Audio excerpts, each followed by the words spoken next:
G'day, it's your old mate Matthew here from the Yarnsman. Welcome to the Yarnsman podcast. Today we have the Yarnsman Conrad Goodhew on. We get into a few things, but mainly around ADHD. I'll put some links to ADHD resources in the chat, and if you find anything triggering, please look after yourself. But hope you enjoyed the yarn. Hello and welcome to the Yarnsman podcast. We've got Conrad Goodhew here on the couch and the high-tech podcast studio. How are you, Conrad? I'm well, thank you. It's stellar day here in Christchurch. Good to see some sunshine. Yeah, it is. It is. Of course, the listeners can see that, so it's worth it. Mate, you gotta set the scene, right? Yeah, that's right. It's a there's- great environment. That's one. These audio books now. That's how they sell it. So I thought, hey, why not make it a podcast the same way? Yeah, good. We're also really blessed. You know, were you Yarnsman number 3 or 4 back in April? Maybe number 3. Yeah. So great to follow up that yarn and put it on record. Yeah, scary. The world to hear. Cool. We'll jump into it. What have you struggled with in the last week, mate? It's been an interesting time at the moment. I think that's when I talk with the blokes that day. Very much at the crossroads of career. For those that don't know me, I'm a registered dietitian, and I work mainly in professional sport and with athletes.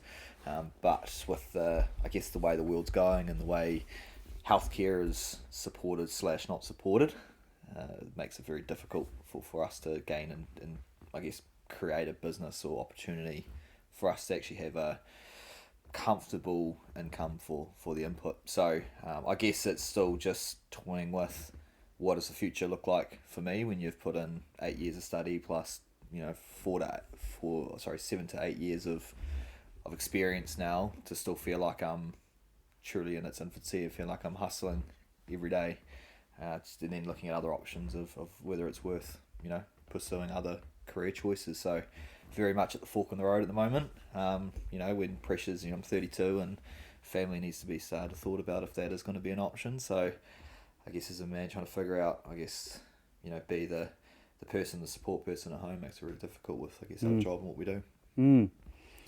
Yeah, as a successfully failed entrepreneur and continuing to be, I completely understand all that. But yeah, I'll say a really positive thing. You've got a great reputation, and everyone that I know that's spoken to your service is a really positive response. So we'll include it in the links. I appreciate that. I'm not looking for your plug here, but no. Well, while you're here, why not? What would you like to work on in the next week? I guess it's probably gaining motivation again. And I know motivation's a really loose term, but you got to put something in place to go, right, actually, where do I want to go? Going back to those core values of mine, and I have narrowed them down. I've taken a few years to figure that out, but it is authenticity and leadership being the big role. And if I'm going to be leaving the industry that I'm in, I do want to leave a mark, and if I'm quite a significant one where I could potentially change the profession for a positive way. And I think I've still got that sort of ember sitting deep inside me. I just need to find the fuel to chuck over it to really make it explode. So that would be, I guess, the goal looking forward to continue to try to do, and hence why these conversations are so important. Love it. What does motivate you? Do you build into, we talk about before time chunking and things like that, of sort of setting aside some time to get motivated or put things in your day. What do you do about that? I think motivation's superficial, and I think that's where motivation, you can see it two different ways. People often look for motivation externally and trying to, remember back in the day, I used to sit there before a gym, used to watch the bodybuilders going in, and who was it? I can't remember his name. I should know. Ronnie Coleman. Lightweight baby. Okay. They used to watch those get real fizzed up before rugby game, really rage your big hits. That's external motivation. It's great, it's fun, it gets you up. But in terms of actually getting to the depths, it's finding your purpose and your why. And I did a lot of training years ago, and one of the guys sort of differentiated that, that purpose is that thing that really burns inside of you, and that's where it always comes back to your values. So it's almost like getting into the groove of that again, and listening to Tim speak, was it last week, the week before, really, I guess, probably made myself take a good look in the mirror and going, actually, you doing what you need to do to live by your so-called values, and you driven by your purpose. So that's what's been working to try to sort of reignite that and find that again. Going a bit off piece, but I always find it really interesting talking to you, mate. Do you find with having ADHD that kind of can change the way your motivation or your focus goes of like, a million things going on at once? Yeah, but I think it's harnessing that. I so I was diagnosed coming up almost 2 years now, and you spend the first year going through that whole grief period, Mm-hmm. and now you're sitting here going like, I should have gone and be a doctor because my scores were never good in university. It was always that practical application. So when it comes to understanding ADHD and harnessing that, I think that's where, again, finding that purpose and that why and that drive. Because with the way my mind goes, if I'm not interested in something or I find it difficult, I'm gone. Like it's on or off. There's no in between. But when it's on, it's on. So it's figuring out the things that are going to get that stimulus, I guess, the fuel to then ignite that to then get me in a chair and go, cool, let's just nut this out and get on with it. Cool. What are you proud of? What am I proud of? Oh, it's always a real daunting one because I'm never. I think a typical Kiwi male just thinks that. I guess the upbringing too was, I was always brought up, a pass is expected, and an A is, it's good. It never was like total, like, I guess didn't get too many pat on the back. So being proud of something's always really really hard to look at and decide. But I think going through the period that I have and still staying in it, considering the circumstance for the last year, I think I've still got to sort of look at myself and go, oh, you've actually done a pretty good job considering. So head's still above water, is what I keep telling myself. I'm still interested, I'm still here doing what I love. So I think that's probably about Okay. proud for me. Okay, I like it. Simple. Yeah, you should be proud of what you've achieved. What gives you hope? I think I said it before. I think it's having or being able to rub shoulders with like-minded people as often as I can. People like yourself, again, like Tim a couple of weeks ago, and all the other men that were there that night. Getting in contact with that, so creating that support network is, again, gives you that fuel to continue to keep going. And the more you can get in there, the better it can be. Well, 100%. That's why I do what I do, and it's why we connected, right? It's trying to make that happen. So that's cool. Going into the second half, what's a yarn that you'd like to share with us about sort of struggling through and with a message of hope? Yeah, I guess probably more recently I think we'll dive into sort of the ADHD space because I think that is probably quite. Well, I guess it is very topical at the moment. I think quite a few people are being diagnosed, and it's quite a popular thing. So. Do you know what the crazy thing is? This week, I have met 3 people who have just been diagnosed, and it's like, fucking hell. Which is, I don't want to say, is there a trendy thing of just diagnosing people, or is it just that it's been grossly undiagnosed for years? I think there's a lot of people with it. Like if you look at the studies and stuff, I think with the psychs that I've spoken to about it, they all, people are starting to realise with COVID being locked down, especially if you think people with ADHD are naturally, they talk about the hyperactivity. Like I'm always a fidgety person personally, always need to be on the move, but it's my head that's going 100 miles an hour. So I kind of need a job that enables me to do that. And if you think probably outside of my area, I probably didn't pick the greatest profession sitting there talking to people, but that's just my thing. But a lot of, I guess, like tradies and those people that have like physical jobs that have probably got stuck inside and now will move to office works, maybe are finding that these ADHD type symptoms are becoming more apparent. When there's a lot of pressure and stress, it possibly could make that worse. The symptoms worse. It becomes, again, more apparent. It's definitely more widely discussed. So whether it is a community thing of people talking about it more to start to understand the symptoms and normalising it. And I think that's a big thing. The reason why I wasn't diagnosed, where There's nothing on my mum and my auntie, but they did joke, oh yeah, we always knew you had ADHD. It's like I've battled through, 29, 30 years of my life having this, just thought the way I thought was the same as everybody else. But once you actually know how to harness it, there's actually quite, there's a lot of benefits to it as well. So I think being a 90s baby / maybe slightly earlier, there was misdiagnosed. So people you may be talking to are fall into that category as well. So, it's multifactorial, what I think personally. But I definitely think there's benefits to understanding it and not using it as an excuse. It's like, this is an opportunity. I think that's the shift that I've made probably in the last 6 months. It's positive. Yeah. So taking a step back, what was kind of childhood and uni and things like with that? Well, let's call it undiagnosed ADHD.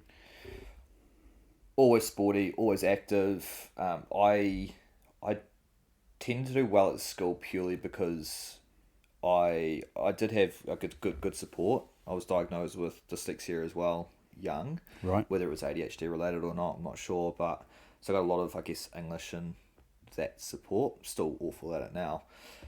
But throughout that process, when I was interested in a subject at school, I was sweet. There was no problem, and I always wanted to be successful. So that was always a driver for me to do well. So I actually worked really, really, really hard, even though it was difficult.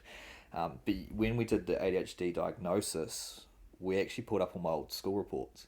All right. We could actually see which subjects, and I remember them vividly, the teachers that I didn't like, was because the subjects that I found boring, and I got really poor marks in them. Mm-hmm.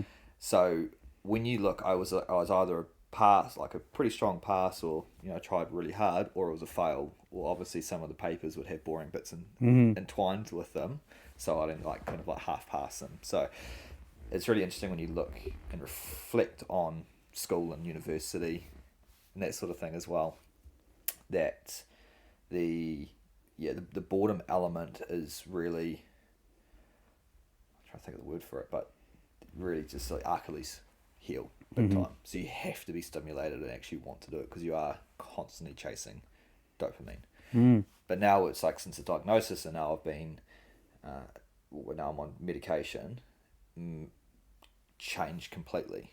I've gone quite far the way I've actually became quite square and a bit boring. Now I've dialed that back, and because I still like the creativity, and I call it my bouncy time. So my time on my mind bounces everywhere. Sure, and I give myself that opportunity to harness that, and then I come up with all the business ideas, all the selling points, the seminars or stuff that I want to run. But then I've still got that can actually do the X, Y, and Z that actually enables you to run a business. So that's why I think it's going to work for someone else, and being more creative and bouncy without the pressures of actually running a business possibly could be beneficial for my own mental well-being outside of my structured work time, because it's, whenever mine like mine, it's like this morning I woke up at 5 o'clock in the morning or 4:30, just what's next. Yeah. So that's just the beauty of it. What about sort of before the diagnosis? I mean, how was the mental health around just being like, well, I suppose this is what, is there something not right, but I guess that's been what your life's been like. And I don't mean to put words in your mouth. But it's a good question, and I think, I was just always a student that struggled with English and struggled to complete tasks, and I just thought that was normal for a lot of people. But when you get the diagnosis and told that, that's not overly normal, and my wife Jess is the one who picked up, and we're in lockdown. She's like, you're getting up and out of your chair, every 20 minutes, or even every 10 minutes, and it's just like, I'm like, can you sit here and do that for that long? She's like, I could sit here for 4 hours and do my work. I could read all this and just be, she's the complete opposite, which is quite cool to sort of get that understanding. And so what was my normal, I guess, wasn't normal for the next person. Sure. But I always thought that's just the way it was, and that was the way that a lot of people struggled with. So yeah, I'm not saying it's different in terms of the way we are, but we are kind of different in our own right. Well, you've been able to find a way to get through and, well, excel at the same time, right? And be a business owner and do all that whilst being, you've worked out a way to do it. So that's good. I mean, in all the conversations I've had with successful people that have then been diagnosed, they're like, well, so what does that tell me there? I don't want to ruin my creative, what did you call it? Your bouncy My time. bounciness. Yeah, bouncy time. I think someone else described it as, think about it like I've got 30 different TVs in my head and someone else has got the remote. Yeah, I said it to my wife as well. We're sitting there and people I really struggle with silence and nothing because my mind just goes like it's just always on. Always, I can have a full blown conversation with myself. Like I can go out running without music. I used to go spend hours in the hills running, and I found that music was actually worse. So I just let my mind just do its thing. I have full blown conversations with myself. So imagine coast to coast. Like that's a long time by yourself. Yeah, right. Yeah. I mean, I had find the old Dory rather than just keep swimming, just keep pedaling like, for about 3 hours.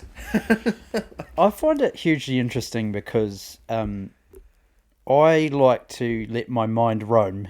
So I'm thinking about a problem, I'll go for a walk or whatever. But I love that thinking time. I don't think Jenny, my fiance, kind of likes that. And equally, if I'm having a shower, I don't know how long I've been in there because my mind's been roaming. I mean, I don't know if it's ADHD, but I certainly love this time because it means I can really nut out problems. Do you find that at all? Yes, but then you also want to do the problem. Like Sure. you want to get stuck in and you can't keep still. Like Sure. I've tried the whole meditation thing and I've found that for me, my meditation, if I'm going to listen to something like what Tim said about, bringing your mind back in, I've got to be moving to actually get the most out of it. Whereas me just sitting in a room, just thinking and doing that, it's near, it'll be gone. I'll be standing up. I'll be walking all over the place. Right. Yeah. So one of the things I've become really fascinated with is communication styles. Well, the art of having a yarn. How have you found that since, pre and post diagnosis? Have people changed the way they've communicated with you, or have they been more aware? Have you noticed a change? not people. My wife understands it now. She probably understands a little bit of the trauma that's probably come with it. Like not being. This is not sounding bad, but not being supported in the way that I probably needed growing up. So she understands my communication styles now, or the way I am. With having ADHD, you can actually mold your communication styles to everybody else because I've been brought up having to mold to other people's very interesting. feelings. Like, so you feel a lot more than what most people do. Like a lot more. So imagine with me working in a space that I'm talking about nutrition, which is highly associated with mental health, and you are, I guess, really getting to that level and truly understanding. Like when I've got clients that cry, I'm trying to hold back tears sometimes because you're like, well, people have a success, sometimes it's the same thing. It sounds weird, but you really feel everything that they do. So I think growing up and having to mold your kind of personality to the situation your whole life, you learn to actually communicate with different people and their communication styles. So if someone comes to me and wants direct information, I can be direct back. Someone comes to me that wants that love and support and real empathy, I can be that. And that's what I've been learning when I first worked in the rugby space. When the first year we arrived, they have, and obviously there's a lot of, I guess, personality styles and communication style testing that they can do, and there's no right or wrong here, so I just make that really clear. But there's one that they use, it's called the dotting system, and they have sort of like the 4 different dotting systems that they used, which are a colour, and they equate it to different factors, and nobody could put their finger on what one I was when I first went there. I knew deep down, Right. but they were like, oh, you're like this, or you're like this, or you're detailed, or you're a little bit. I'm like, I know exactly, I could pretty much pick mine, but because I was could vary it so much. Chameleon like. A little bit, yeah. And I think that's an art that's, when you are diagnosed as an adult, you talk about those things you learn prior to diagnosis is actually a massive thing about how you communicate and how you manage yourself. So one of the things I've been thinking about is, would you see any value in? I mean, I think we've kind of you've given me some new information, but I'm like, if I was to, or we were to publish, these are the things to consider when having a conversation with someone with ADHD, with someone who's got bipolar or whatever, so you're going in being prepared, and because that can look, depending on the the tendencies, you can have a different conversation. Do you think there'd be any value in that? Yeah, I think it depends on what setting. Yeah, like right. people come into me in a clinic because I'm the clinician, so I have to be there and I have to talk that way. In a social setting, if someone's talking the way that I'm probably not aligning with, or I think I'm just like switch off. I'm like I'll probably start thinking about something else. That boredom element comes in. Also, I think I'd do that anyway, Yeah, regardless. that's the thing. So I think there's probably, I guess we can probably get too caught up with learning about, how do we communicate? I think you've got to look at it like rather than putting people into boxes and go, oh, they've got ADHD, so when they talk to them this way, or they've got bipolar, or if they've got OCD, or they don't have anything known, we don't know. I think it comes down to just listening and active listening when it comes to communicating. Forget about communication styles. They're just themes for us as clinicians to understand and to understand, especially when you're working with massive teams and groups. If you've got the opportunity to work with an individual, treat it like an individual. Let's not pigeonhole people for the sake of pigeonholing people. So the best advice that I've ever had, and this was when I was a student, student dietitian at Otago, where as a young student, you're always trying to give so much information. You're trying to give advice. You're trying to give it technical, trying to sound smart, etc. What my tutor said, they go, you've got 2 ears and one mouth, Conrad. Listen twice, talk once. So the key thing you got to do when you're actually communicating is actually sit down and listen. Stop trying to tell them what you think or talk over or do that. Just sit and listen. And the scariest thing that people find is sitting in silence. Yeah.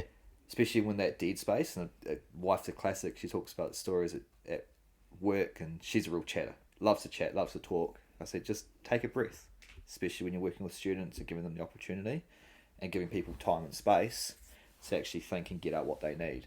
And that's how you'll get deeper conversations and advice regardless of who you're working with, because it's at an individual level. Yeah, it's active listening and being open and trying to have empathy, right? Just it can look different, and just being prepared with what that might look like.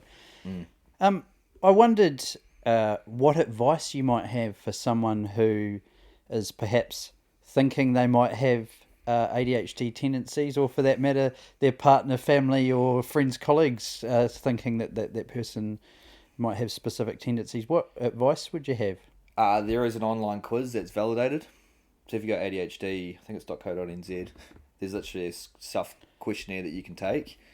That's the first place. It's pretty clear with that. Obviously, like people, ADHD go, oh, I might be a little bit ADHD.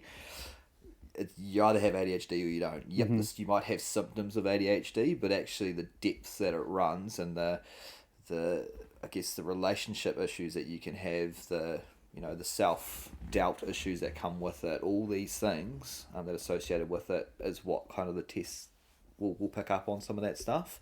And then in New Zealand, once you do that, you need to go see either a psychiatrist or psychologist that can do ADHD assessments to get that proper diagnosis. But with it more discussed now, I think yes, it's an expensive process, but remember, this is potentially could change your life completely.